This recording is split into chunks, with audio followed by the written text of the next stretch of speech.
पीठ कई प्रकार के हैं, गोल भी होता है, चौकोर भी होता है, त्रिकोण भी होता है। इस प्रकार से शिव जी के पूजन में सबसे उत्तम पहला जो है वो मिट्टी से बना हुआ, मिट्टी से बढ़िया सुंदर मिट्टी, और मिट्टी को बढ़िया से पानी में सान करके कड़ा करके बढ़िया दिव्य शिवलिंग की स्थापना करें। मिट्टी से, प्रस्तर से, आदि से, लोहे से कई प्रकार के शिवलिंग का निर्माण होता है। स्फटिक से, धातुओं से, सोने चांदी आदि के धातुओं से भी शिवलिंग होता है।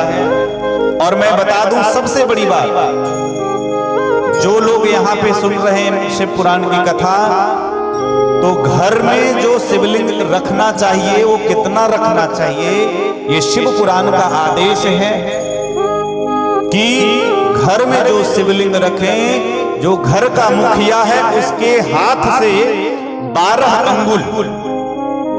अंगुल की मात्र ऊंचाई उस शिवलिंग की होनी चाहिए। अगर 12 अंगुल की शिवलिंग है तो एकदम उत्तम शिवलिंग कहा गया है। अगर ज्यादा है तो खराब तो नहीं कह सकते हैं, लेकिन उत्तम नहीं कहा गया। इसलिए जब भी शिवलिंग का निर्माण करे घर में रखने वाला तो अपने अंगुली से 12 अंगुल का। तो इस प्रकार से शिवलिंग की बड़ी सुंदर महत्व का वर्णन किया। आवाहन करें, आसन दें, अर्घ दें, पाद्य दें, आचमन दें। इस प्रकार से समुचित प्रकार से शिवलिंग की पूजा करें और शिवलिंग के सामने भगवान भोलेनाथ का प्रणव का उच्चारण करें। कहा कि प्रणव का उच्चारण करें। जो व्यक्ति अपने जीवन में 5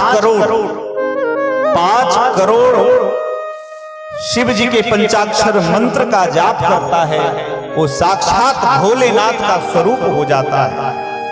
4 करोड़ जो व्यक्ति नमः शिवाय मंत्र का जाप अपने जीवन में करता है, वो ब्रह्मा विष्णु रुद्र के समान हो जाता है। और इस प्रकार से ये सब पुरस्चरण की पूरी विधि को बताया है। तो मेरे सज्जनों, मोक्षदायक पूरियों में से जो भगवान शिव की उत्तम पूरी है उसका नाम भी बताते हैं। उसमें सबसे पूरी है, श्रेष्ठ पूरी है, जिसका नाम है काशी। काशी को भगवान शिव ने अपना बैठक बनाया है। वो शिवलोक पृथ्वी का शिवलोक है ये काशी, जिस काशी में भगवान शंकर सदैव विराजमान रह करके और वहां के जीवों को हमेशा भगवान की कथा सुनाते रहते हैं, दिव्य कथा सुना करके और आनंदित करते हैं। बोलो शंकर भगवान की जय। तो आइए भोलेनाथ के शिवलिंग की महिमा का सुंदर वर्णन नंदिकेश्वर कर रहे हैं। पूरी दुनिया उनके नाम की दीवानी, उनके पूजा की दीवानी हो रही है। तो हम सब भी एक बड़े प्रेम से, एक श्रद्धा से एक भगवान शिव का एक सुंदर सा भजन हम लोग कि भोलेनाथ सारी दुनिया दीवानी तो है ही, हम भी गुआगाछी के वासी आपके भी दीवाने हैं। तो आइए, सारी दुनिया है दीवानी भोले बाबा आपकी, ये पावन भजन हम लोग गाएं। लेकिन भजन में गाएं तो झूमना भी चाहिए, है न? बैठ करके उठिए नहीं, लेकिन जहां रहिए एकदम मन को झूमते हुए जब गाएंगे तो एकदम तन्मयता को हम सब प्राप्त हो जाएंगे। और जब तन्मयता को प्राप्त हो जाएंगे तो उस भजन का बहुत आनंद आएगा, हृदय में रस बरसेगा, शिव जी स्वयं आकर के बैठ जाएंगे। बोलो शंकर भगवान की जय हो।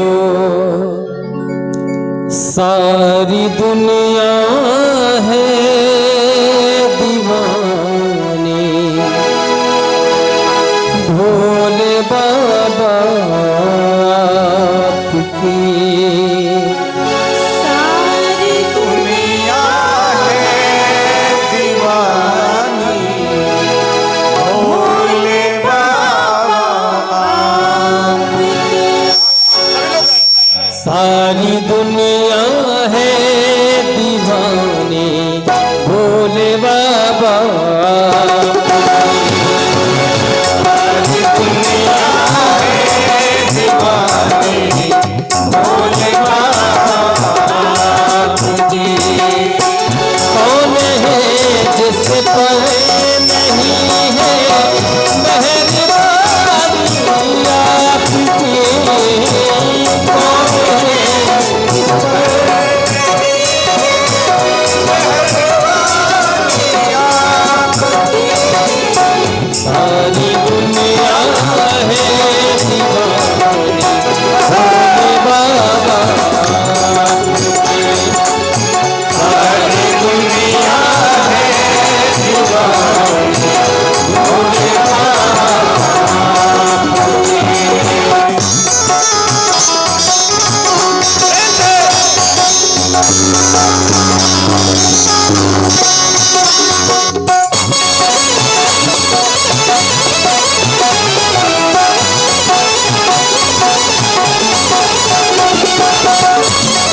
सभी फूलों पे फूले, इन सभी फूलों पे फूले, मेहरबानी आपकी। इन सभी फूलों पे फूले, सभी को ताली बजाना है। भोलेनाथ के दीवाने कौन कौन है? हाथ खड़ा करिए, मैं देखना चाहूंगा इस मन से, इस मन से। हाँ हाँ, जो जो दीवाने हैं वो सभी हाथ, ये भजन के भाव से।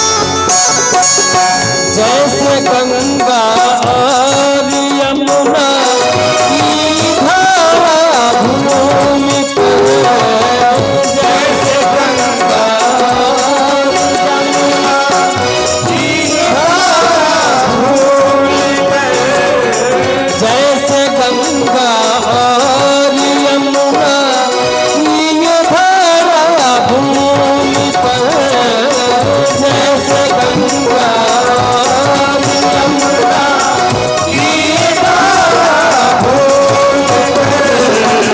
वैसे ही बहती है ममता, वैसे ही बहती है ममता, भोले बाबा आपकी।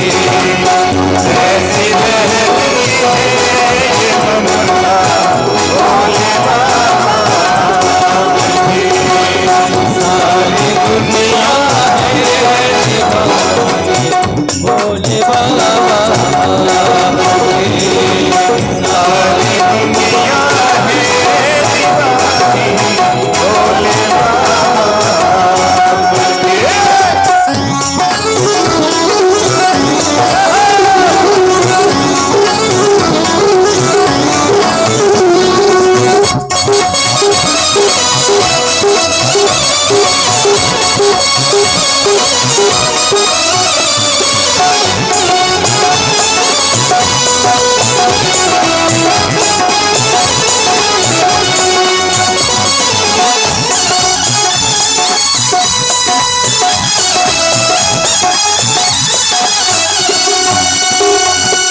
उम्र भर गाता रहूं मैं महिमा भोले आपकी। उम्र भर गाता रहूं महिमा आपकी। उम्र भर गाता रहूं मैं महिमा भोले आपकी।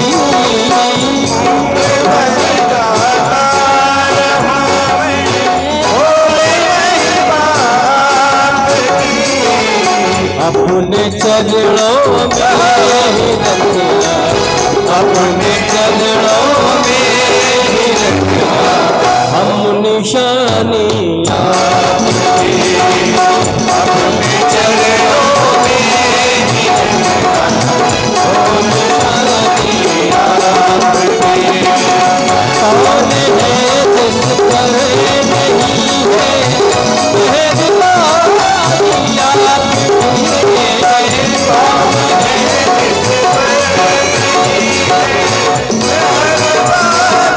आपकी। सारी दुनिया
गुआ गाछी वाले भोले हैं दीवाने आपके।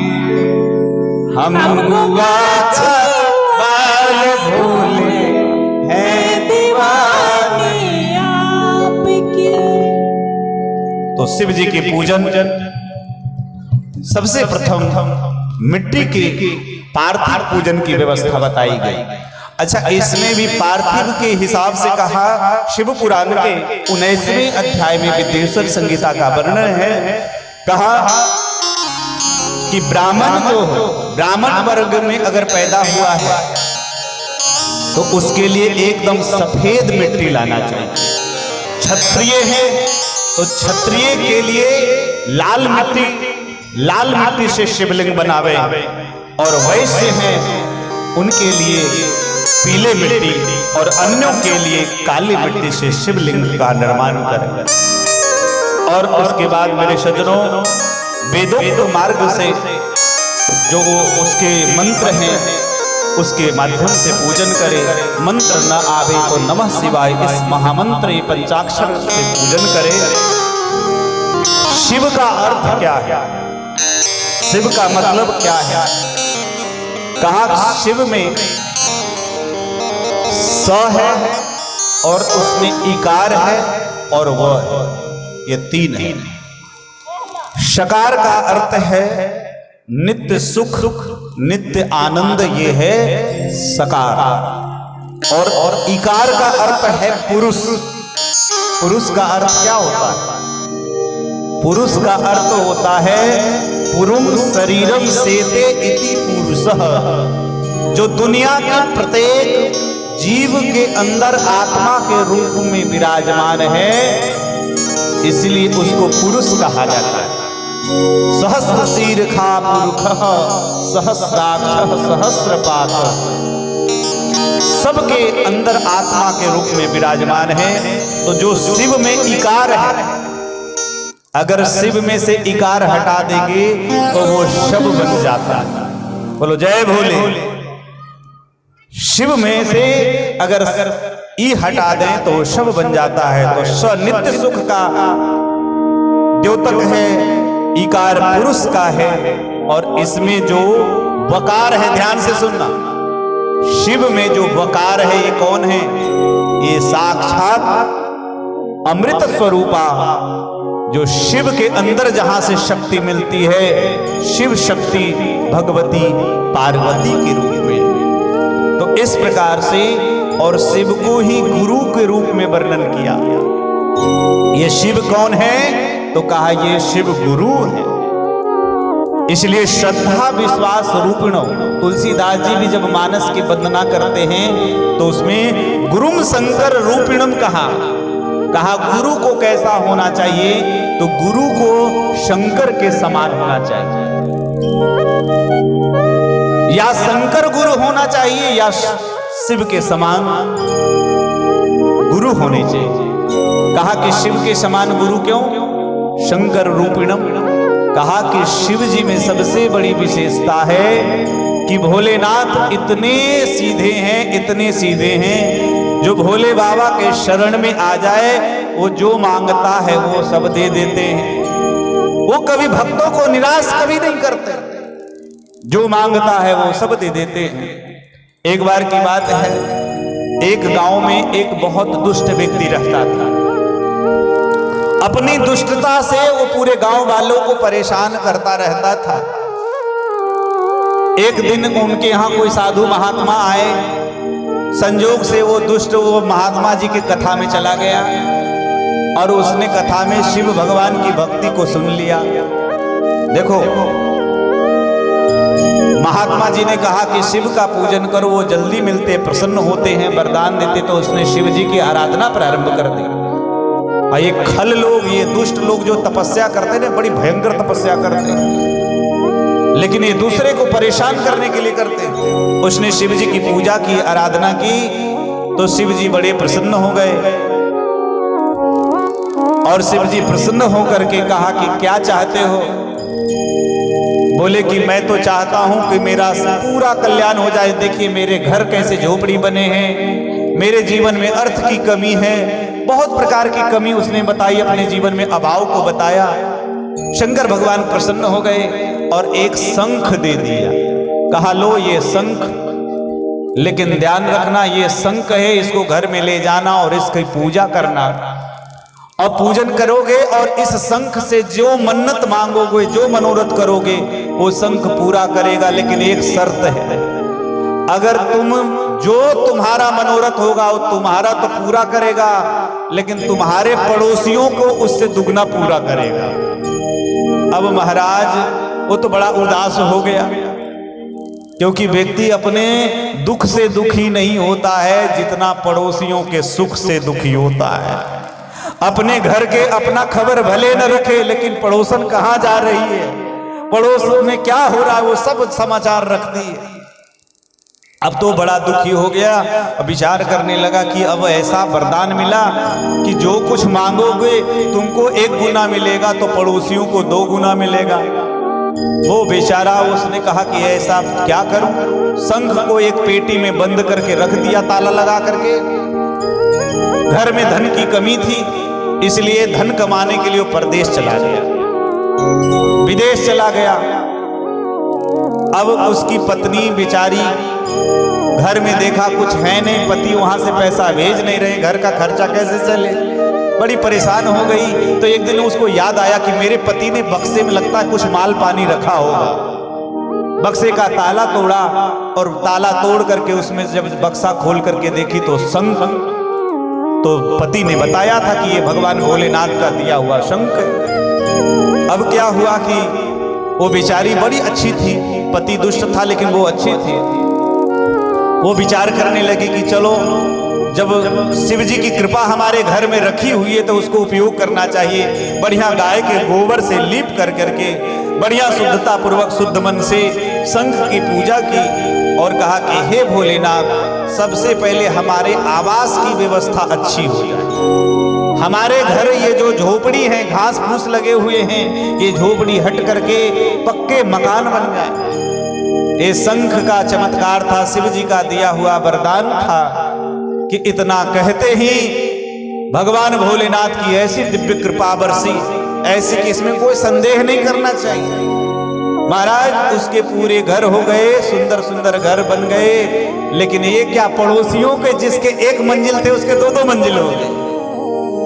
महाराज पूरा गांव में अब किसी का झोपड़ी नहीं रहा, क्योंकि उस शंख के प्रभाव में फिर तो उसने बहुत सारे रुपए पैसे मांगे, वो सारा रुपया पैसा मांगी, सारे गांव में रुपए पैसों की कोई कमी नहीं रही। पूरा गांव आनंदित हो उठा भोलेनाथ की कृपा से। 1.5 साल के बाद उसका पति सोचा कि मैं कुछ पैसा इकट्ठा कर लिया हूं, अब मैं अपने घर चलूंगा, अपनी पत्नी को कमाया हुआ धन दूंगा तो पत्नी खुश हो जाएगी। लेकिन जब वो गांव आया तो गांव का रास्ता वो भूल गया, क्योंकि गांव जो था झोपड़ी, जैसे सुदामा जी आए अपने घर, मंदिर देख डरे सुदामा, मंदिर देख डरे सुदामा, मंदिर देख डरे। विचार करने लगे, यहाँ हती मेरी छोटी सी झोपड़िया, यहाँ हती मेरी छोटी सी झोपड़िया, अब कंचन महल खड़े सुदामा, मंदिर देख डरे। अपने घर को देख करके डर गए कि भैया लगता है कि मेरे घर को किसी सेठ साहूकार ने कब्जा कर लिया है। वैसे उस सज्जन को लगा कि मेरा गांव ये नहीं है, किसी ने बताया अरे मैं फलाने, अरे ये अपना ही गांव है। बोले हाँ। तो बोले कि इस गांव की तो दशा बदल गई, पहले तो बहुत झोपड़ी दिखती थी, बहुत ऐसे लोग दिखते थे, गली कूची भी वैसे दिखती थी, ये सब। बोले महाराज ये आपकी पत्नी की कृपा से हो गई। उसको लगा कि मेरी पत्नी की कैसी कृपा। फिर वो घर गया तो पत्नी से पूछा, पत्नी ने सारी कहानी बताई। पत्नी सारी कहानी बताई, तब तो महाराज वो खुश नहीं हुआ बल्कि बहुत दुखी हो गया। बोलो जय भोले। दुखी हो गया और वो दुष्ट तो था ही, विचार किया कि मेरे गांव के लोग सुखी हो जाए। दूसरे दिन ही उसने स्नान ध्यान करके और शंख के सामने मांगा, हे भोलेनाथ, अगर आप हम पर प्रसन्न हैं तो हमारा एक आंख फूट जाए। बोलो जय भोले। जय भोले। हमारा एक आंख फूट जाए, क्योंकि दुष्ट है ना। और ये दुष्ट मिलत एक दुख दारुण देहि, बिछुरत एक प्राण हरि लेहि। मिलते ही दुष्ट दुख देता है। उसने कहा, लेकिन चूंकि भाई शंकर भगवान का वरदान है, अच्छा हो या बुरा, ये वरदान तो हर स्थिति में लागू है, इसलिए उसका तो एक आंख फूटा। लेकिन गांव वालों, पूरे गांव के गांव लोग सूरदास हो गए। इतने पर भी उसको चैन नहीं आया।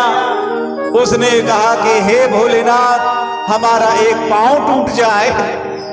उसका एक पांव टूट गया।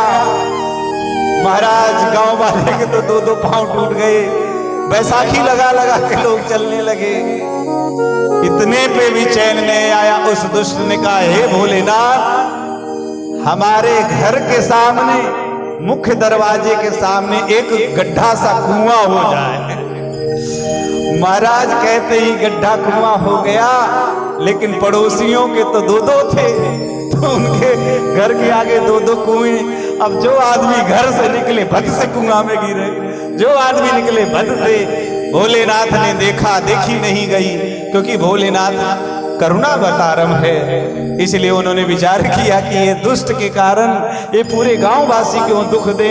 भोलेनाथ ने कहा कि अच्छा कोई बात नहीं, समस्त गांववासियों को जो जैसा था, मुस्का पुनः मुस्का, जैसे हमने उसमें पंचतंत्र की एक कथा आती है। एक चूहा था, महात्मा ने देखा तो उस चूहे को बिल्ली बना दिया। फिर वो बिल्ली से उसको महाराज बाघ बना दिया। और एक दिन वो बाघ महात्मा को खाने के लिए दौड़ पड़ा, तो महात्मा ने सोचा इसको पुनः चूहा ही बना दे। तो उसी प्रकार से सारे गांव वासियों को जो जैसा था, सबके हाथ पांव स्वस्थ हो गए, सबके आंख ठीक हो गए, सबके घर झोपड़ी बन गए। लेकिन भोलेनाथ ने उस दुष्ट को दंड दिया।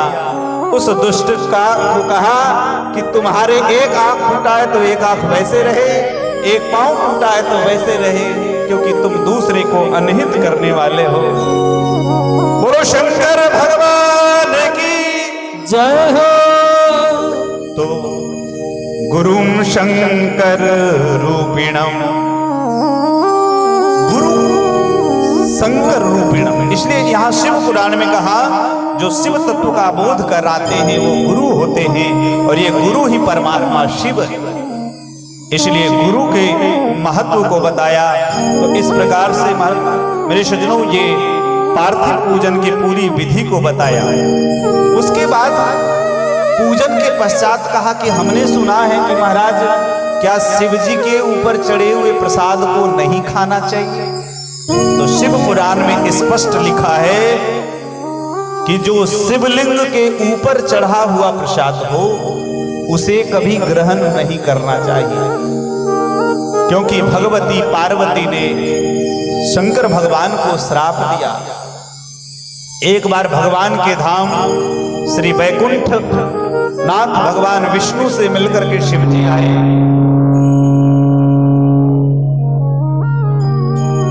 और शिव जी ने जब जाने लगे तो शिव जी को प्रसाद विष्णु भगवान ने दिया।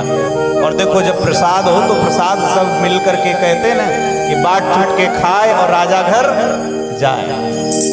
ये भाव रखना चाहिए, प्रसाद पर सबका अधिकार है, थोड़ा थोड़ा। और प्रसाद ये नहीं प्रसाद पेट भरने की चीज, प्रसाद का मतलब होता है कृपा, साक्षात वो कृपा के रूप में है, इसलिए प्रसाद दिया जाता है।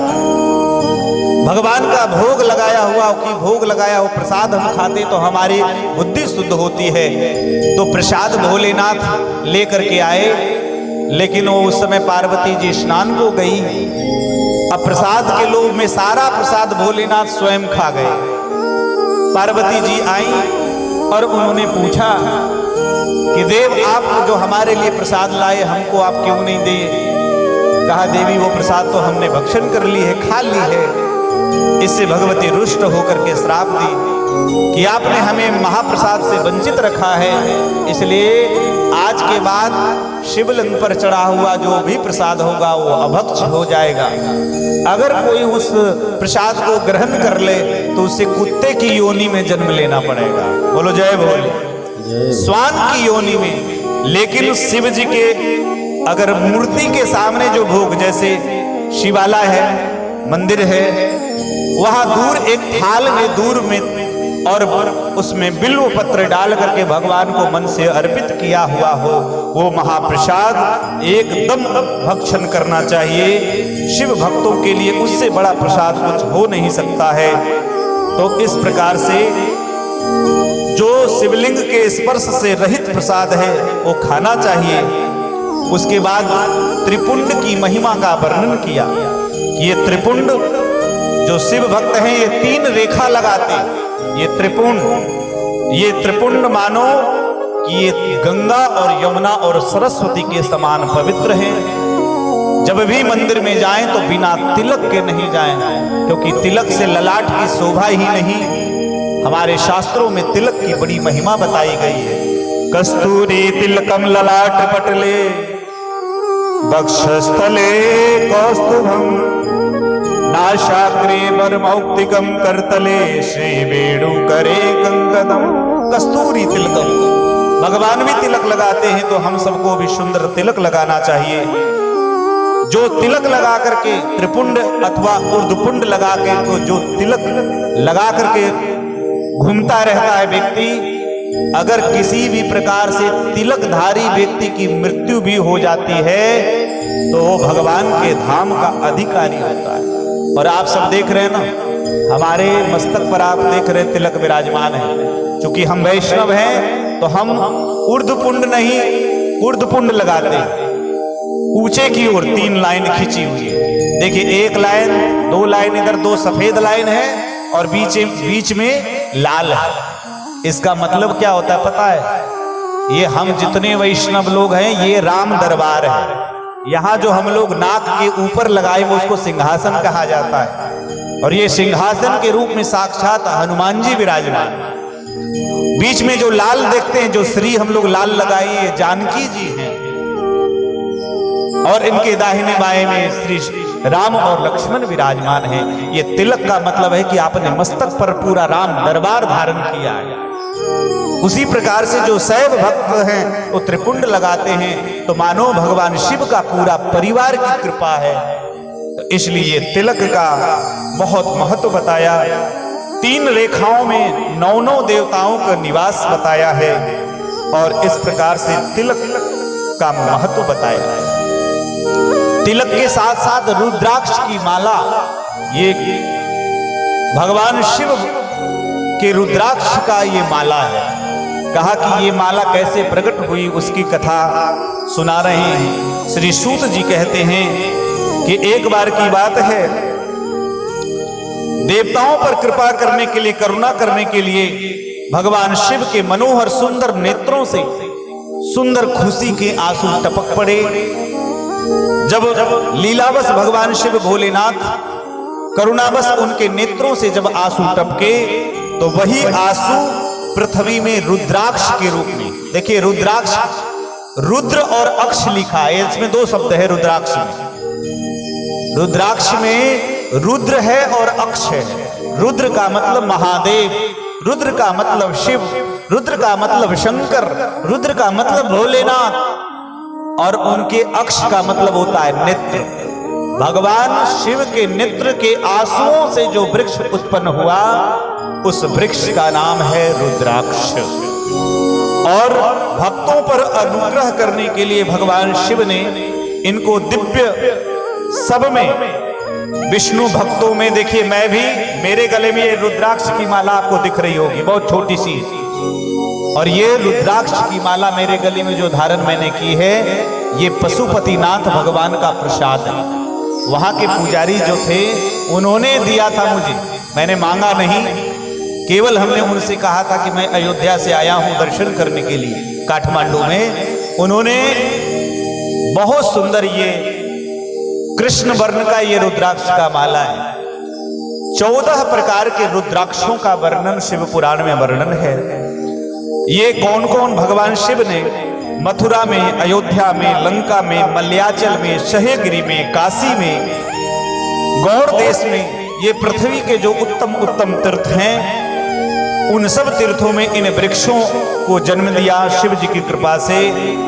और देखो, रुद्राक्ष की माला कोई भी धारण कर सकता है, इसके लिए बहुत ज्यादा नियम कर्मकांड की आवश्यकता नहीं है। एक सज्जन ने हमें कहा कि महाराज, जैसे तुलसी माला धारण करने से लोग डरते हैं, लेकिन रुद्राक्ष माला धारण करने से डरते नहीं। डरते क्यों हैं? कई बार ऐसा होता है कि माला धारण करके और अभक्ष्य का ग्रहण नहीं करना चाहिए। तो मैं आप सबसे इस मंच से मैं कहूंगा, चाहे वो रुद्राक्ष की माला हो, चाहे वो तुलसी की माला हो, दोनों माला की महिमा एकदम बराबर है। हम लोग वैष्णव होकर के भी देखिए रुद्राक्ष धारण किए, इसलिए जितना तुलसी का महत्व है, तुलसी से जितना भगवान हरि जिससे प्रेम करते हैं, उतना ही प्रेम भगवान शिव रुद्राक्ष की माला से धारण करते हैं। इसलिए जीवन में अशुद्धावस्था हो तो ऐसी अवस्था में रुद्राक्ष की माला धारण नहीं करना चाहिए। इसलिए माला धारण करें, और उस माला को आप सबसे निवेदन है कि जो भी माला आप पहने उसको रेशम के धागे में ही रखें। अगर आप उसके सूत के धागे में रखेंगे तो जैसे किसी की मृत्यु में हो गई तो वो धागा अशुद्ध हो जाता है, फिर आपको धागा बदलवाना पड़ता है। अगर आप धागा नहीं बदलवाए और माला पहने तो वो अशुद्धि का कारण बन जाता है।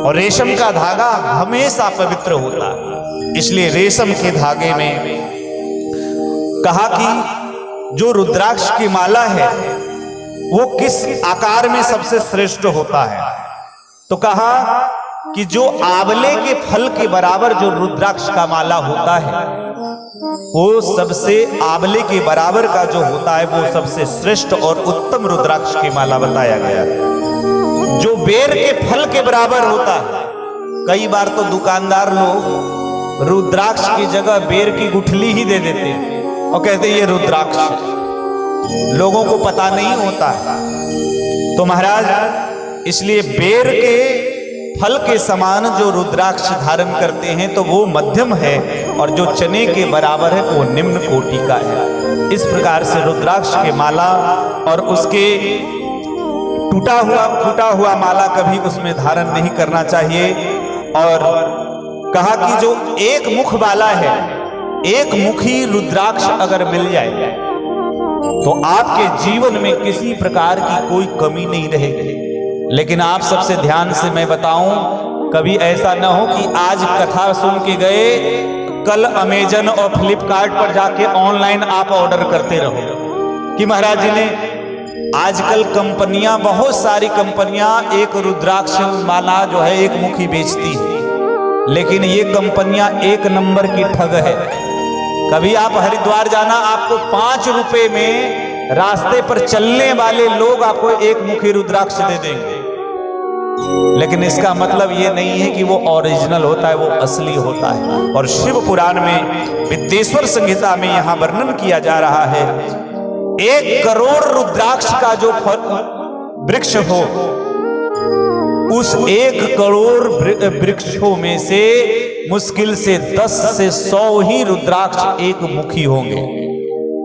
एक बार हम जब पहली बार आसाम गए थे, कामाख्या का दर्शन करने गए, उसके बाद हम उधर अरुणाचल प्रदेश की यात्रा पर हम जब गए थे तो वहां जंगलों में बहुत रुद्राक्ष के पेड़ थे। हम 1 बोरी भर के लाए, 1 बोरी गिरा हुआ रुद्राक्ष भर करके लाए थे। तो महाराज, क्योंकि जितनी कंपनियां हैं ये सब क्या करती है, जैसे शंख आजकल आप लोग बाजार में खरीदते हैं, बड़े बड़े डिजाइनिंग में देखने में जो जितने सुंदर आपको दिखे उतने नकली होते हैं वो, क्योंकि जितने सुंदर देखने में लगते हैं ये सब शंख असली नहीं होते हैं, बल्कि ये शंख लिक्विड से ये तैयार होते हैं। देखने में शंख जैसे लगते हैं, वो शंख होते नहीं, पीस करके उसमें केमिकल मिला करके और शंख के सांचे में फैक्ट्री में डाल दिया जाता है, फिर वो शंख आप, तो वो शंख नहीं। शंख जो समुद्र में से निकलता है वो बहुत सुंदर नहीं होता। जो मोतियों की माला हम लोग देखते हैं ना, जो बहुत ज्यादा सुंदर वो ओरिजिनल नहीं होता है। ऐसा नहीं कि ओरिजिनल सुंदर नहीं होता, लेकिन अक्सर नहीं होता है। ये सब कृत्रिम तरीके से बनाए जाते हैं। तो कहा एक मुखी रुद्राक्ष भगवान शिव का स्वरूप होता है, भोग और मोक्ष को देने वाला है। रुद्राक्ष की जहां पूजा होती है वहां लक्ष्मी हमेशा विराजमान रहती है।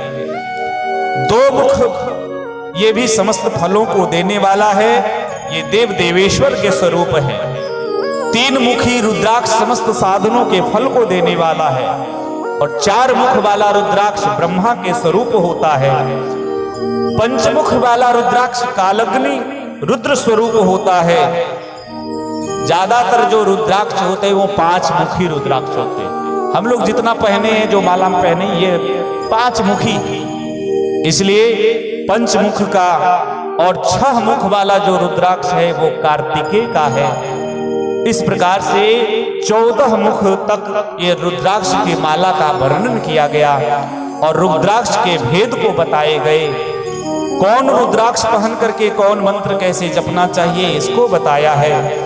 और मेरे सज्जनों, रुद्राक्ष की माला के साथ ये 25 अध्याय के साथ विद्येश्वर संहिता ये यहाँ पे विराम हो करके और रुद्र संहिता की बड़ी सुंदर कथा यहाँ प्रारंभ होने जा रही है।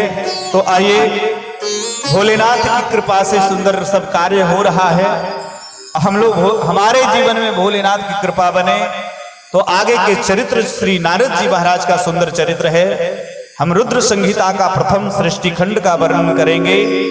श्री नारद जी कैसे शिव जी की माया से मोहित होकर के किस प्रकार से क्या उनका चरित्र है, ये सब हम श्रवण करेंगे। लेकिन हम एक सुंदर सा प्यारा भजन जो आप लोग को बहुत सुंदर अच्छे तरीके से आता है, हम सब भोलेनाथ से कृपा करें, कृपा की आशा करें और ये भजन हम सब निवेदन करें कि आपकी कृपा से और सब काम हो रहा है। तो आइए हम सब इस भजन को बड़े मनोयोग से और बड़े भाव से झूमते हुए भोलेनाथ की शरण में चलते हैं। बोलो शंकर भगवान की।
सब काम हो रहा है, मेरा आपकी कृपा से सब काम हो रहा है, मेरा आपकी कृपा से सब काम हो रहा है, मेरा आपकी कृपा से सब काम हो रहा है, मेरा आपकी कृपा से सब काम करते हो तुम कन्हैया, करते हो बाबा, करते हो भोले बाबा, करते हो भोले बाबा,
मेरी नाद चल रही है पतवार तेरी नहीं, मेरी नाद चल रही है हैरान है बाबा।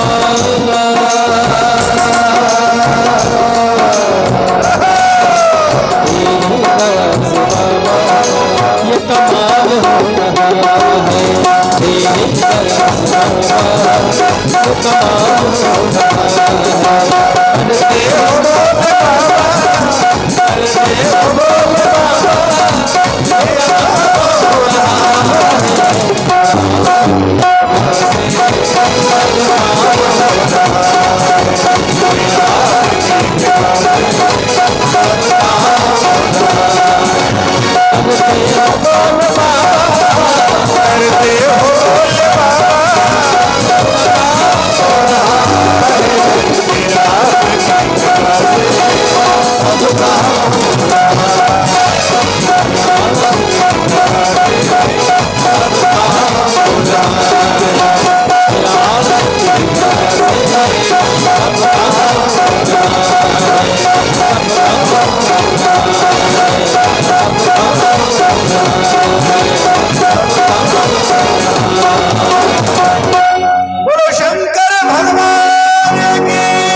मेरा आपकी कृपा से सब काम हो रहा है। ऐसे आइए अब रुद्र संगीता जो विदेश्वर संगीता की कथा थी और रुद्राक्ष माला के महात्मा के साथ विश्राम होती है। 25 अध्याय में ये विदेश्वर संगीता का वर्णन किया गया। अब रुद्र संहिता में जो सबसे पहला चरित्र है वो श्री नारद जी का सुंदर चरित्र है, और जिस चरित्र को शिव पुराण के ही चरित्र को गोस्वामी तुलसीदास जी ने ठीक इसी चरित्र को भगवान श्री राम के जन्म लेने के 5 कारणों में से एक कारण को बताया। एक बार की बात है, मुनियों में शिरोमणि, महात्माओं में शिरोमणि ब्रह्मा के पुत्र ऐसे श्री नारद जी महाराज, बोलो नारद जी महाराज की। नारद जी महाराज क्योंकि नाम ही है नारद, नारद का अर्थ है जिसका वचन कभी रद्द नहीं होता। वो अपने डमरू पर हमेशा जहां जाते हैं श्रीमन नारायण श्रीमन नारायण श्रीमन नारायण नारायण नारायण श्रीमन नारायण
हर जगह अपने बीना पर नारायण नारायण करते जाते हैं। ऐसे श्री संत शिरोमणि श्री नारद जी महाराज जो ब्रह्मा के पुत्र हैं, उन्होंने एक बार तपस्या करने का विचार किया। और तपस्या के लिए विचार किया कि कहां मैं ऐसा जगह जाऊं वहां पे जाकर के मैं तपस्या सुखपूर्वक कर सकूं, जहां किसी प्रकार का कोई विघ्न न हो, किसी प्रकार की कोई बाधा न हो। इस प्रकार से नारद जी विचार करने लगे। बहुत जब विचार किया तो विचार करके उन्होंने सोचा कि इस पृथ्वी पर तपस्या के लिए सबसे उत्तम जो जगह है वो हिमालय है। हिमालय में बहुत सुंदर सुंदर गुफा है, बहुत सुंदर सुंदर कंदरा है। उन हिमालय की गुफाओं में जाकर के हमें तपस्या करना चाहिए, ऐसा विचार करके और घूमते घूमते बड़े शांत स्वभाव से और श्री नारद जी उस हिमालय के दिव्य गुफा में, जहां सुंदर सब प्रकार से कल कल छल छल करती हुई श्री गंगा जी का प्रादुर्भाव है। शीतल मंद सुरभि बहबाऊ, हर्षित सुर संतन मन चाऊ। गंगा जी की सुंदर कल कल छल छल करती हुई धारा बड़ी सुंदर आवाज कर रही है, वेग पूर्वक बह रही है। वहां पे और भी महात्माओं के बहुत सुंदर सुंदर दिव्य आश्रम हैं और श्री नारद जी महाराज वहीं उन आश्रमों में से एक सुंदर गुफा देख करके और अपना आश्रय बनाया। उस गुफा में श्री नारद जी महाराज देख करके बड़े प्रसन्न हुए और श्री नारद जी वहीं पे दीर्घकालीन तपस्या करना प्रारंभ किए। वैसे तो नारद जी का अंतःकरण हमेशा शुद्ध रहता है। नारद जी 10 भाई हैं। 10 भाई में श्री नारद जी सबसे छोटे हैं। ब्रह्मा जी ने जब सृष्टि प्रारंभ की तो उसमें 10 पुत्रों को जन्म दिया, लेकिन नारद जी का जो जन्म हुआ वो ब्रह्मा के गोद से जन्म हुआ। उत्संगात नारदो यज्ञ, ब्रह्मा के गोद से जन्म हुआ। लेकिन 9 महात्मा जो थे उन्होंने तो विवाह कर ली, लेकिन नारद जी ने विवाह नहीं किया। जो अत्रि आदि थे, वशिष्ठ आदि जो ये इन्होंने विवाह किया, लेकिन नारद जी एकदम विरक्त महात्मा होकर के, अंतःकरण शुद्ध होकर के एक आसन पर दृढ़ता पूर्वक बैठ करके और समाधि में स्थित हो गए। श्री सूत जी कहते हैं कि हे सौनक जी, वहां जब उन्होंने समाधि लगाई जिसमें साक्षात ब्रह्म का साक्षात्कार होने वाला था, ज्ञान विज्ञान प्रकट होता, इस प्रकार से मुनिवर नारद जी दिव्य तपस्या करने लगे। जब कोई तपस्या करता है ना, जैसे आप लोग बैठ करके यहाँ कथा सुनने आए हैं ना, तो देवताओं को भी देख करके जलन होती है। जो आदमी ज्यादा पुण्य करे, ज्यादा धर्म कर्म करे, तो देवताओं को सबसे पहले परेशानी होती है। क्योंकि उनको इसलिए परेशानी होती है, उनको ऐसा लगता है कि ये ज्यादा कथा सुन लेगा तो हमसे भी आगे निकल जाएगा, क्योंकि स्वर्ग की स्थिति तो ज्यादा ऊंची नहीं है, लेकिन भगवान के लोक की स्थिति सबसे ऊंची है। और ब्रह्मा आदि के लोकों का अतिक्रमण करके जो कथा सुनता है वो भगवान के दिव्य धाम को जाता है, वैकुंठ को जाता है। तो मेरे सज्जनों, इसलिए देवराज इंद्र श्री नारद जी की तपस्या करते देख करके देवराज इंद्र कांप उठे। मानसिक परेशानी इंद्र को होने लगी। उन्होंने सोचा कि ऐसा न हो कि नारद जी की तपस्या जब सफल हो जाए, और जब नारद जी की तपस्या सफल हो जाएगी तो भगवान अवश्य ही भोलेनाथ उनको वरदान देने के लिए आएंगे, या श्री हरि उनको वरदान देने के लिए आएंगे, या ब्रह्मा जी उनको वरदान, ब्रह्मा विष्णु महेश तीनों में से कोई जरूर वरदान देगा। तो कहीं ऐसा न हो कि नारद जी कहीं बोले बाबा जी आपको क्या वरदान चाहिए, तो बोले हमको देवताओं का जो स्वर्ग है वो हमें मिल जाए। तो अपने देखो, ये देवताओं को भी अपनी कुर्सी का, ये तो अमर तो हैं, लेकिन कुर्सी का खतरा हमेशा बना रहता है। जो कोई पुण्य करे देवराज इंद्र को खतरा लगता है। इसलिए उसी समय देवराज इंद्र ने अपने मन से और काम का स्मरण किया। स्मरण करते ही वहां कामदेव आ गए, और कामदेव आ गए, इंद्र को प्रणाम किया, कहा कि हे कामदेव, आज आपको एक हम देवताओं के हित के लिए एक कार्य करना है। कहा कि भगवान बताइए, क्योंकि परहित लागी तजई जो देही, संतत संत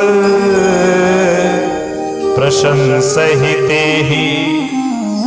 जो दूसरे के लिए परोपकार करते हुए जो अपना शरीर का परित्याग कर दे, जो परमार्थ के लिए अपना शरीर भी दान कर दे, दुनिया में उससे बड़ा धर्मात्मा कोई नहीं हो सकता।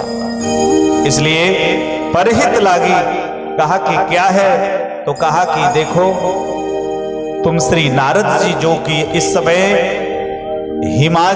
हिमालय के एक चोटी का नाम है महेंद्र पर्वत, महेंद्र पर्वत पर अभी वो तपस्या कर रहे हैं।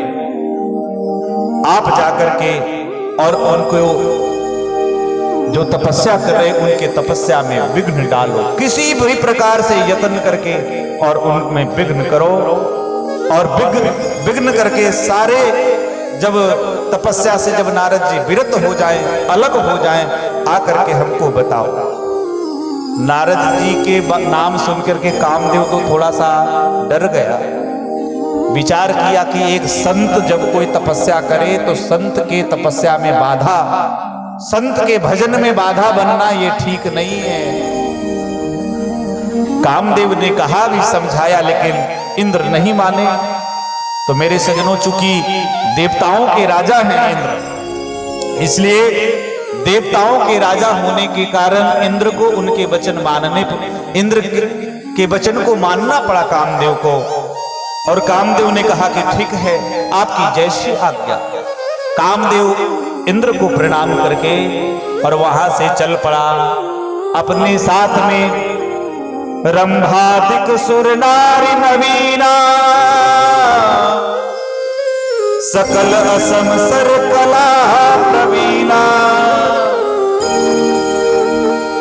कहा कि जो श्रेष्ठ श्रेष्ठ अप्सराएं थी, सुंदर सुंदर रंभा, उर्वशी आदि दिव्य अप्सराओं को साथ में लिया, साथ में ऋतुराज बसंत को भी साथ में ले लिया। मेरे सजनों, कामदेव के 5 बाण हैं, कामदेव के पास 5 बाण हैं। ये 5 बाण कौन है हम आपको बता रहे हैं।